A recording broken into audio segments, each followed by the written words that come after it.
চলুন তবে দেরি না করে জেনে আসি তেমনি 5টি আমল সম্পর্কে, যেগুলো জুমার দিনে প্রত্যেক মুসলমানের জন্য অবশ্যই করণীয়।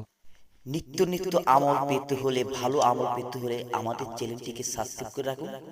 পাশে বেল আইকনটি ক্লিক করে দিন যেন আমাদের নতুন ভিডিও আপলোড দেওয়ার সাথে সাথে নোটিফিকেশন চলে যায়। সবাই ভালো থাকুন। গোসল করা। জুমার দিন উত্তমভাবে গোসল করা। কারণ নবীজি সব এই দিনের গোসলের ব্যাপারে জোর তাগিদ দিয়েছেন। হাদিসে এসেছে, হযরত আবু সাঈদ খুদরী রাদিয়াল্লাহু আনহু বর্ণনা করেন, রাসূলুল্লাহ সাল্লাল্লাহু আলাইহি ওয়াসাল্লাম বলেছেন, জুমার দিনে প্রত্যেক শাবালকের জন্য গোসল করা ওয়াজিব। বুখারী। জুমার নামাজ পড়া। এ দিনের প্রধান কাজ হল জুমার নামাজ পড়া। তাই নামাজের জন্য আহ্বান করার সঙ্গে সঙ্গে আগে আগে মসজিদে গিয়ে উপস্থিত হওয়া। কেননা কোরআনে পাকে এমনই নির্দেশ দেওয়া হয়েছে, হে বিশ্বাসীগণ, জুমুয়ার দিনে যখন নামাজের জন্য আহ্বান করা হয়, তখন তোমরা আল্লাহর স্মরণের জন্য দ্রুত ধাবিত হও এবং ক্রয় বিক্রয় বন্ধ কর। এটাই তোমাদের জন্য শ্রেয়, যদি তোমরা উপলব্ধি কর। সূরা জুমা, আয়াত 9। বেশি বেশি দোয়া করা। জুমার নামাজের আগে ও পরে বেশি বেশি দোয়া করা, কারণ এদিন দোয়া কবুল হয়। তাছাড়া নামাজ পড়ার পর উত্তম রিজিক অনুসন্ধানে বের হওয়ার নির্দেশ দিয়েছেন স্বয়ং আল্লাহ। তিনি বলেছেন, এরপর নামাজ শেষ হলে তোমরা পৃথিবীতে ছড়িয়ে পড়ো এবং আল্লাহর অনুগ্রহ সন্ধান করো ও আল্লাহকে অধিকরূপে স্মরণ করো, যাতে তোমরা সফলকাম হও। এ আয়াতে আল্লাহ তাআলা তাকে বেশি বেশি স্মরণ করার নির্দেশ দিয়েছেন। আর আল্লাহর অনুগ্রহ, জীবিকার সন্ধানে জমিনে ছড়িয়ে পড়ার নির্দেশ দিয়েছেন। এ থেকে বোঝা যায়, এদিন বেশি বেশি দোয়া করা আল্লাহর নির্দেশ এবং ইবাদত, যার মাধ্যমে জুমার নামাজ পড়া ব্যক্তির জন্য রয়েছে কল্যাণ, অনুগ্রহ এবং দোয়া কবুলের সর্বোত্তম সম্ভাবনা ও সুযোগ। সূরা কাহফ তেলাওয়াত করা। জুমার দিন তথা বৃহস্পতিবার সন্ধ্যা থেকে জুমার দিন শুক্রবার সন্ধ্যার আগ পর্যন্ত কোরআন তেলাওয়াত বিশেষ একটি আমল।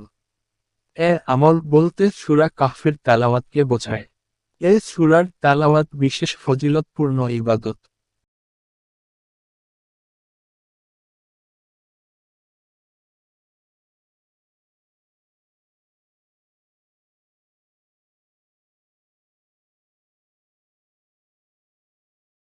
সূরা কাহফ কোরআনুল কারীমের 15তম পারার 18 নং সূরা। সম্পূর্ণ সূরাটি তেলাওয়াত করতে না পারলেও প্রথম ও শেষ 10 আয়াত হলেও তেলাওয়াত করা উত্তম। আর তাতে মিলবে গুরুত্বপূর্ণ সব ফজিলত। হাদিসে এসেছে, এর থেকে বড় যে ব্যক্তি জুমার দিন সূরা কাহফ পাঠ করবে তার জন্য এক জুমা থেকে অপর পরবর্তী জুমা পর্যন্ত নূর হবে। এর থেকে বড় যে ব্যক্তি জুমার দিন সূরা কাহফ তেলাওয়াত করবে, সে 8 দিন পর্যন্ত সর্ব ধরনের ফিতনা থেকে মুক্ত থাকবে। যদি দাজ্জাল বের হয় তবে সে দাজ্জালের ফিতনা থেকেও মুক্ত থাকবে।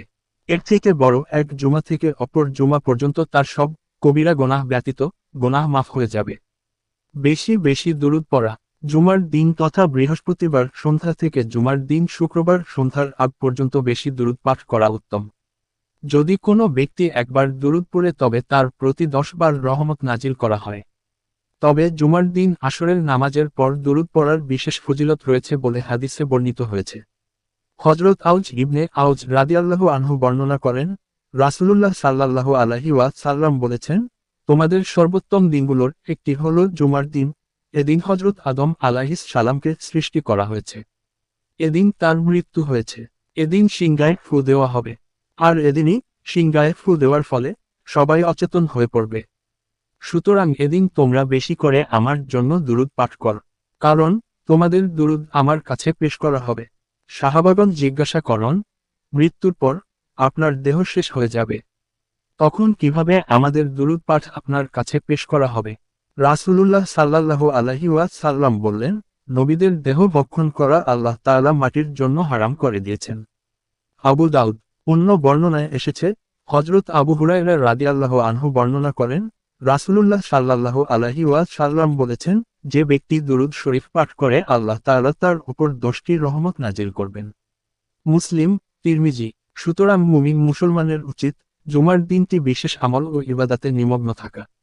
কোরআন সুন্নাহর ওপর যথাযথ আমল করা। যথাযথ প্রস্তুতি নিয়ে জুমার নামাজ আদায় করা, জুমার দিনটি কোরআন তেলাওয়াত, দুরুদ ও দোয়ার আমলে অতিবাহিত করা। আল্লাহ সবাইকে তৌফিক দিন, আমিন। ভিডিওটি গুরুত্বপূর্ণ আমল নিয়ে আসলাম, সেটা কেমন লাগলো অবশ্যই কমেন্ট করবেন। আরো অনেকে ফোন দিয়ে বলে যে ভাই আপনি কি কুফরি কালাম জাদুটোনা করে জিন চালান করে নষ্ট করে রাখছে, এগুলো আড্ডা দিক চিকিৎসা করেন কিনা সুরেশ্বরী রানা ভাইয়ের সাথে যোগাযোগ করুন। সবাই ভালো থাকুন, ধন্যবাদ। অবাধ্যকে বাধ্য করা, স্ত্রী, মিল, মহব্বত, ব্যবসা বাণিজ্য, বিদেশ যেতে পারেন না আজকে যেই।